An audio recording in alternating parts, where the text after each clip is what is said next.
I found Cleo November 21st, 2021, at my local animal shelter.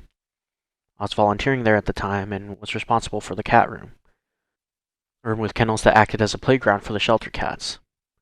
We would let them out to play, meet guests, and just be familiarized with their new surroundings or new stimuli. She was brought in by one of the employed staff and placed in one of the kennels that ran along the walls of the cat room. When I went to place her bowls of food and water in one of the available compartments, the kennels have like three compartments. One giant one that they can just hang out in on the left, and then two attached compartments, one up top for food and water, at the bottom with their litter box. Um, but yeah, sorry. Well, when I went to place her bowls of food and water in one of the available compartments of her kennel, she stared at me the whole time. Um, I don't know why, but uh, her staring at me the whole time and kind of just following along, with my movements and everything, um, did get me curious about her.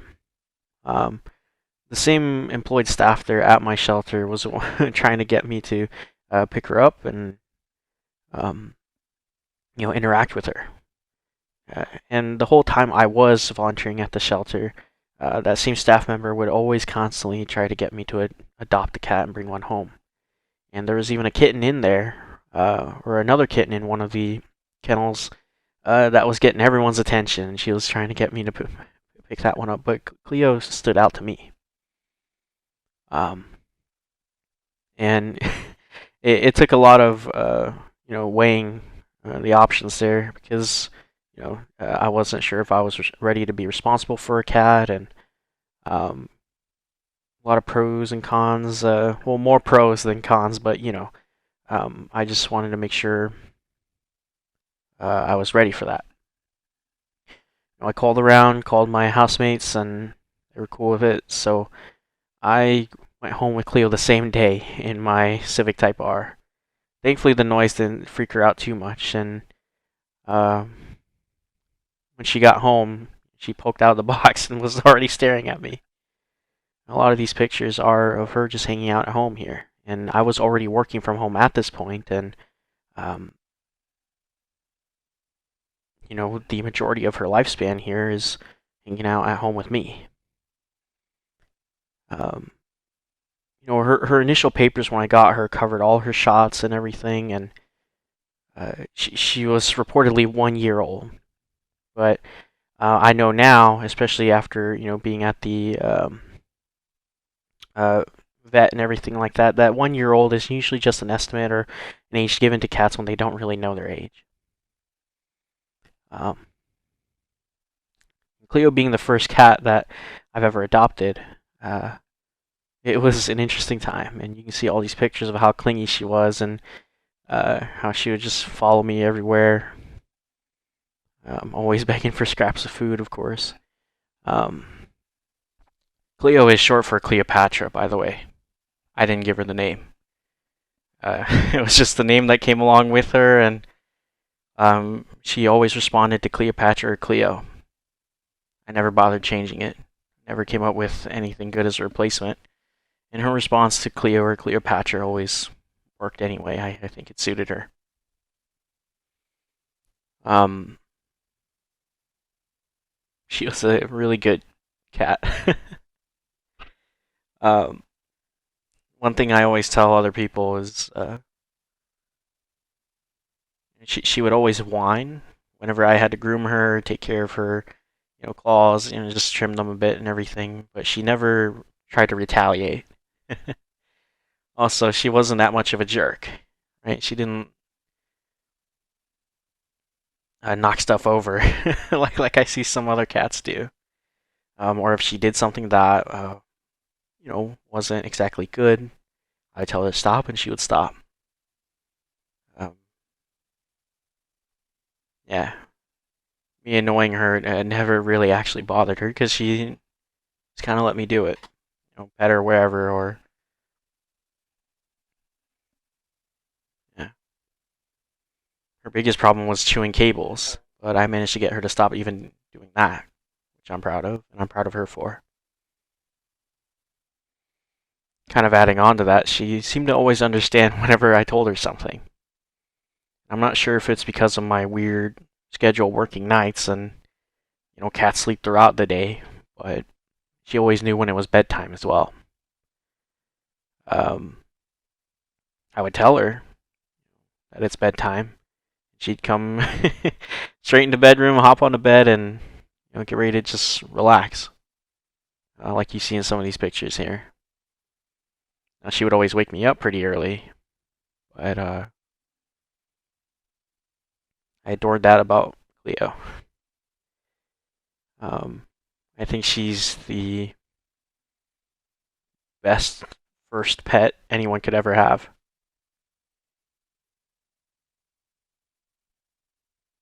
Uh,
um, Sorry, I don't know how to transition into this part, but Cleo passed away.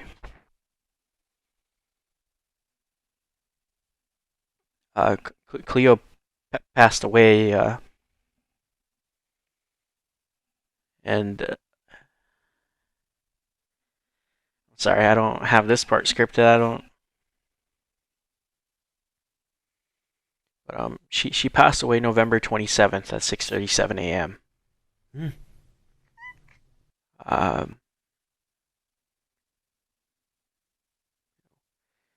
um, there were some mice that had gotten into the house. She caught two of them, and uh, my housemates, tenants had, placed the traps and stuff, and she got into one of them, and unfortunately, it was one of those bait stations that are supposedly safe. Safe for kids, safe for animals, pets, but unfortunately, it wasn't. And it was too late by the time I realized that she had gotten to them, and she wasn't able to walk. Uh, I left work early that night to take her to the emergency vet and referral center in my local area here. I called poison control on the way and got in and had her admitted. Um, After things kind of settled and I was waiting for any feedback from poison control and the doctor and um, you know trying to get some results or anything like that from the nurse. After I answered all the questions about what she had and how quickly things happened and everything. I had to fill out the paperwork because that was my first time there, and um, I was brought into one of the rooms, one of the visiting rooms, and um, the doctor sat down with me and told me what's going on with her. Unfortunately, the active ingredient in the bait station was bromethylene, with how quickly it acted and paralyzed her. So, as she was telling me that, I kind of saw the writing on the wall and um, started to lose it. Um, and I was kind of pleading with the doctor about anything we could do, or but at the same time, I knew that it didn't look great. And after, I cried with her, and she told me about how this happens, and unfortunately, this is an accident and everything. And I just kind of went manic talking about how Cleo was my first cat, and like, how can this happen? And um, she left the room for me to just quiet down a bit and also come back with some options. She gave me quotes on the quote unquote premium option about having Cleo go through a bunch of procedures and to try a few things. The middle option was to go through lesser procedures with blood work and um, see what else could be done. And um, the vet and the nurse didn't, or the veterinary assistant didn't bring up the third option, but the third option was obviously um, euthanasia, euthanizing her. Um, and like I mentioned, I kind of knew, like, money was no issue. Money was no issue whatsoever, but I kind of knew at this point, after seeing how Cleo was at home and was in the car, and I had to make that decision.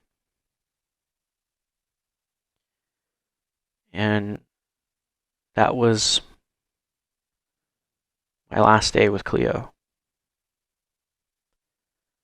I watched as she went away.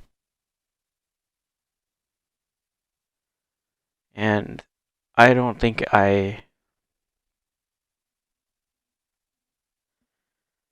sorry.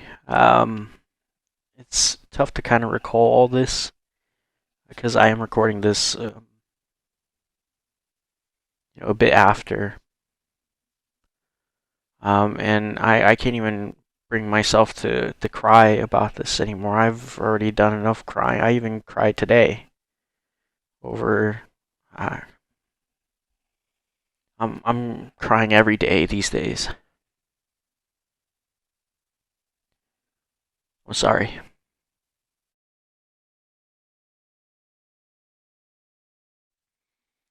I didn't calm down for a while, and before I saw Cleo leave, I was talking to the vet as she was getting ready to administer the injection, and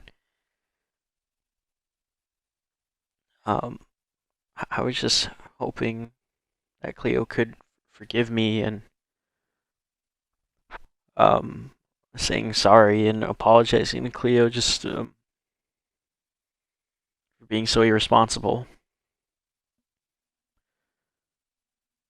Um, and after I covered Cleo up and she was taken away from me, I finished the rest of the paperwork, for her cremation to get her ashes back and to get her paw prints and everything. And I was able to leave finally. I was able to leave the office there, and as I was walking out to the car, I gave James a call. It's kind of weird and somewhat sad that the only person I could call at that point was my boss, just to let him know, hey, sorry I left work early, man. My cat died, And as I was telling him that, I lost it on the phone in front of him, man. While I was stepping into the car.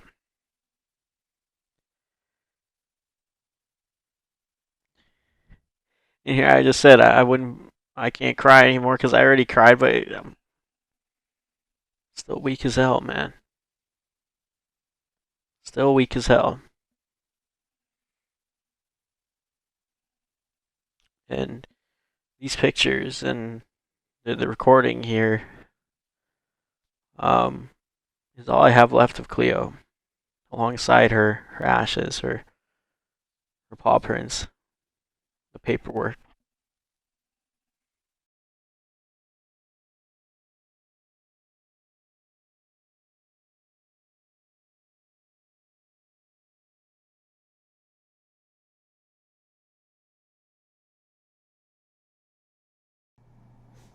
I'm sorry.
I'm so sorry.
Um, I kind of have an idea of what I want to say here, but at the same time, I don't know how to put it together or how to phrase it. But I do want to say thank you, Cleo. Thank you for being a part of my life and for allowing me to take care of you. Thank you for being there for me throughout all those nights of me being alone. Thank you for being there through all that with Kate, through everything that happened with Kate. I'm sorry again that I was so irresponsible. I'm sorry again that I didn't get more things for you, like a cat tree or toys or anything. I'm sorry I didn't allow you to have a longer life, a more enriched life. And I hope you can forgive me one day, Cleo. I never thought that the cat that I adopted on a whim would mean this much to me. I never thought I would cry over a pet cat, my first pet ever. And Cleo, you've become a reminder for me that unfortunately, throughout my whole life now, everything that I've ever loved, I've ever had strong, genuine feelings for, seems to slip away. And at this point, I don't even know if I want to have another emotional attachment to anything at all, ever again.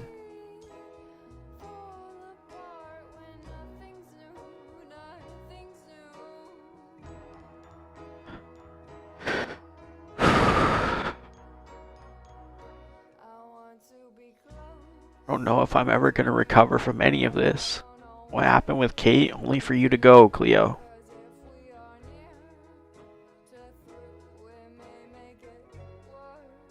Killing myself still seems to be the easiest way. It is the easiest way, and I'm struggling so hard right now.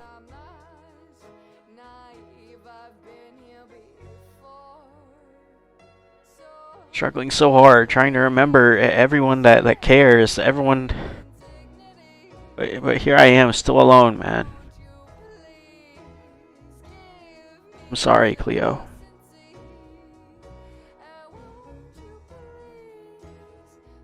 And good night, Cleo. I hope you rest well. It's bedtime.